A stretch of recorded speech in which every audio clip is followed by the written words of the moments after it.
Today on News Digest, Ukraine stops Russian breakthrough on the front and pockets Russian troops. Trump wants Europe to ban Russian oil. How effective is that? Russian economy suffers. Sanctions pressure is mounting. Ukrainian troops are conducting a counteroffensive operation in the Donetsk direction. President Volodymyr Zelenskyy reported that since the beginning of the operation, our forces have liberated 160 square kilometers, with an additional 170 square kilometers cleared of occupiers. 7 settlements have already been liberated, and 9 more cleared of Russian presence. We are now conducting one of our counteroffensive operations in the Donetsk direction, and our guys are performing brilliantly in the Pokrovsk and Dobropillia areas. The fighting is intense, but we have inflicted significant losses on the Russians. In effect, our forces are depriving the occupiers of the ability to carry out the full-scale offensive in this direction that they had long planned and relied on. Their first attempt was in the Sumy region. Now it's here. Ukrainian units are delivering results for Ukraine. I thank everyone involved. The operation continues as we planned. This is an important success for Ukraine. Any group of occupiers attempting to enter this area is being destroyed by our guys. The Ukrainian Armed Forces operation in the Dobropillia direction is going very well, and Russian troops are gradually being encircled. According to Valentin Manko, head of the Assault Troops Directorate, the enemy is throwing everything they have to hold this direction. However, their logistics are disrupted, and their units are already cut off from each other. The operation that was launched specifically in the Dobropillia direction, where there were rabbit ears, saw the first small encirclement, then a larger one, and now the third one has been completed. I can't say it's been completed 100% because the enemy has now thrown in all available forces from all directions, specifically toward the Pokrovsk and Dobropillia directions, to try to hold their positions. They're trying to hold on to the areas they managed to break into, but the enemy's units are now cut off from each other. Their logistics are broken, and movement is no longer possible for them. This, according to Valentin Manko, Ukrainian forces are effectively pushing back the enemy, who are trying to stretch Ukrainian defenses away from Pokrovsk. There is a catastrophic shortage of military equipment on the Russian side. The situation is so dire that Russian troops are seizing civilian vehicles, disrupting logistics, and increasing their losses. This is confirmed by agents of the Ukrainian partisan movement Atesh. According to our sources, there is a shortage not only of armored vehicles and cars, but even of regular motorcycles. The command has ordered the confiscation of transport from civilians, and incidents of theft among the troops have increased. One agent reported that in his unit, a motorcycle was stolen from a wounded soldier. He was left behind, and the vehicle was taken. From a telegram post by the Ukrainian partisan movement Atesh. Now to other visible successes at the front. On the night of September 18th, Ukrainian Special Operations Forces struck the logistics hub of Russia's 810th Separate Marine Brigade, located in Kursk Oblast. The strike targeted a storage base for supplies, ammunition depots, a concealed weapons and equipment site of the enemy brigade. The 810th Marine Brigade, based in occupied Sevastopol, is actively involved in offensive operations in the northeast Slobozhenщina direction. Its personnel are implicated in war crimes, including the execution of Ukrainian prisoners of war. As a result of drone attacks, the massive RT-70 radio telescope in occupied Crimea, previously used for missions to Mars and Venus and for attempts to contact extraterrestrial civilizations, was destroyed, according to media reports. Ukrainian defense forces disabled the 70-meter antenna to prevent its use by Russian forces for targeting attacks on Ukraine. The RT-70 had been under Russian control since the annexation of Crimea in 2014. According to Defense Express, the structure underwent major upgrades by Russia for use in military communications. The radio telescope also functioned as an antenna for the GLONASS satellite navigation system, Russia's equivalent of GPS.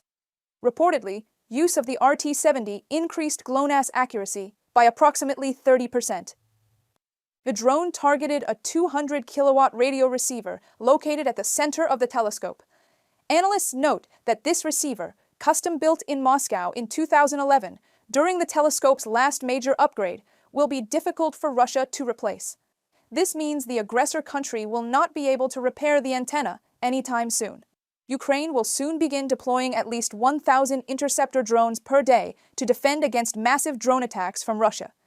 This was announced on September 18th in Kyiv by Ukrainian Defense Minister Denis Shmyhal at a joint press conference with Polish Defense Minister Władysław Kosiniak-Kamysz. According to Shmyhal, Russia now launches up to 800 drones per night, so Ukraine needs no fewer than 1,000 interceptor drones daily.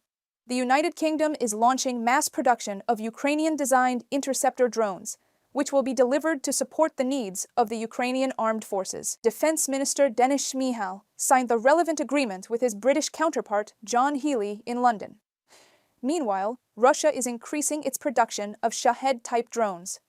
Western media report that the occupiers may be able to produce up to 1,000 drones per day, with further scaling expected in 2026. Andriy Kovalenko, head of Ukraine's Center for Countering Disinformation, explained that Western sources often confuse real Shaheds with decoy drones.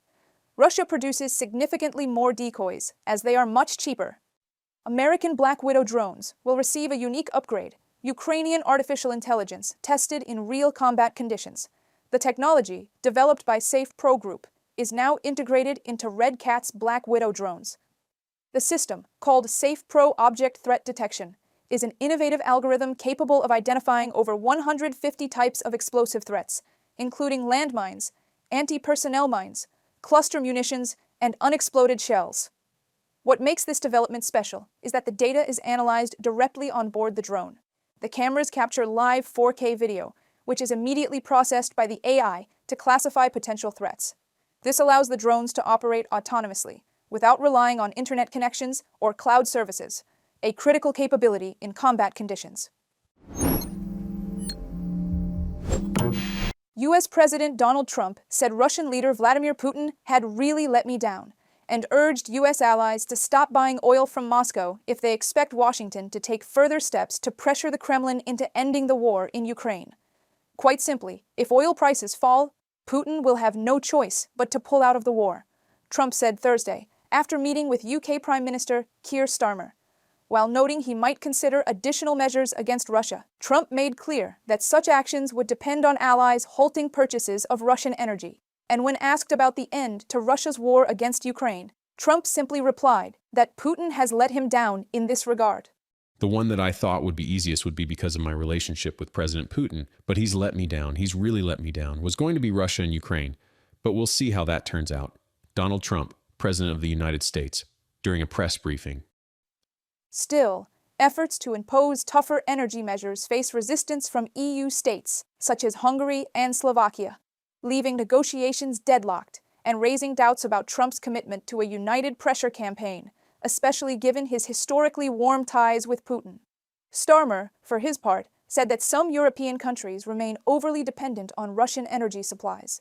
It is a challenge to Europe, he noted. There are still nations too reliant on Russia. Trump clarified that the UK is not one of the culprits, and said Starmer agreed that allies must stop buying oil from Russia. U.S. President Donald Trump also said he believes China has enough leverage over Moscow to potentially end Russia's war against Ukraine, but only if Europe takes tougher action against Beijing.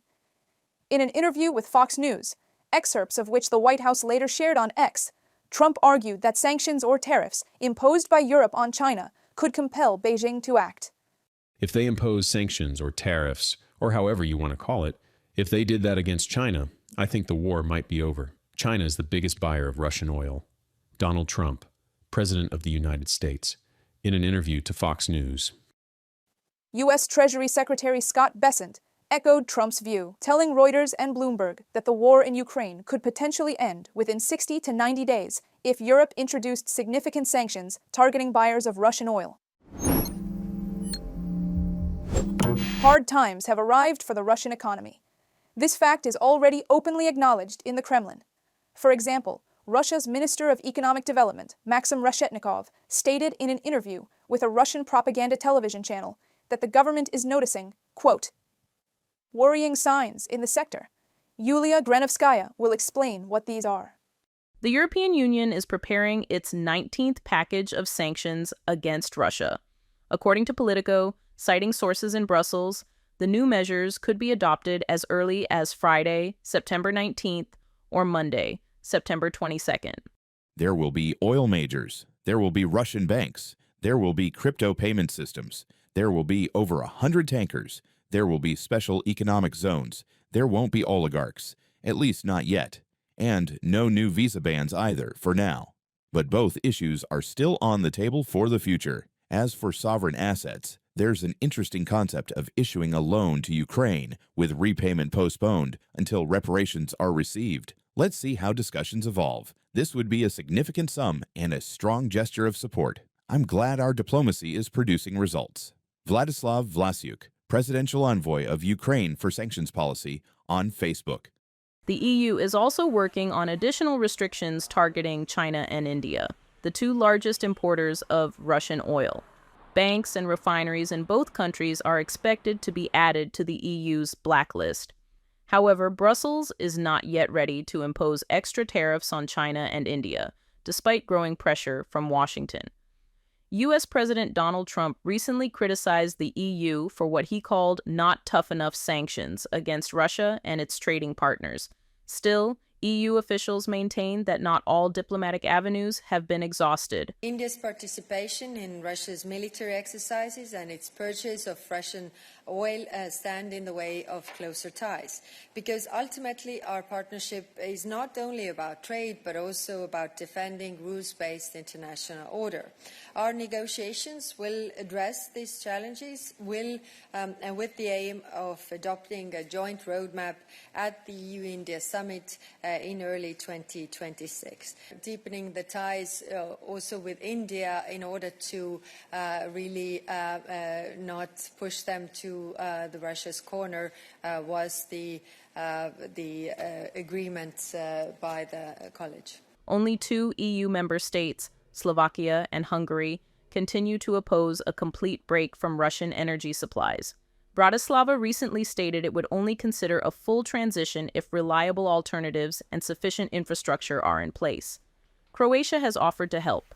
According to Prime Minister Andrej Plenković, Hungary and Slovakia could replace Russian oil by using the Adriatic pipeline, which would cover their energy needs. Slovakia imports around a third of its oil from non-Russian sources via the Adria pipeline through the Balkan region and Hungary, and has secured a series of flexible contracts with Western gas suppliers. Still, officials around Slovak Prime Minister Robert Fico, who has maintained his links to the Kremlin and visited Moscow, view Russian supplies as strategically important. Hungary regards EU sanctions against Russia as ineffective and will continue to block steps that threaten its supplies. Hungarian cabinet minister Gulyás said at a press briefing in Budapest from a Bloomberg publication.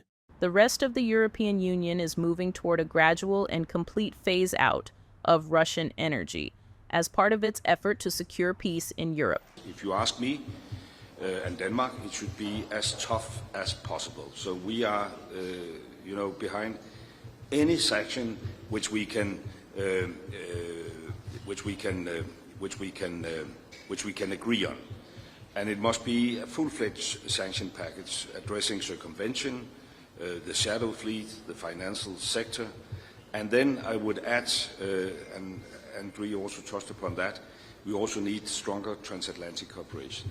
According to Russia's own Ministry of Finance, oil revenues have declined steadily over the past 3 months.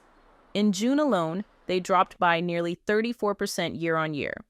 The ministry attributes this to lower global oil prices and a strengthening ruble. But in Brussels, officials are convinced that EU sanctions have already cost Russia billions of dollars, and that the United States still has powerful tools to further pressure the aggressor into peace. Reported by Larissa Petruk, UATV News. It was News Digest on the Gaze. Thank you for standing with Ukraine. Please subscribe so to stay tuned to what is happening in the world, shown from the Ukrainian perspective. Goodbye.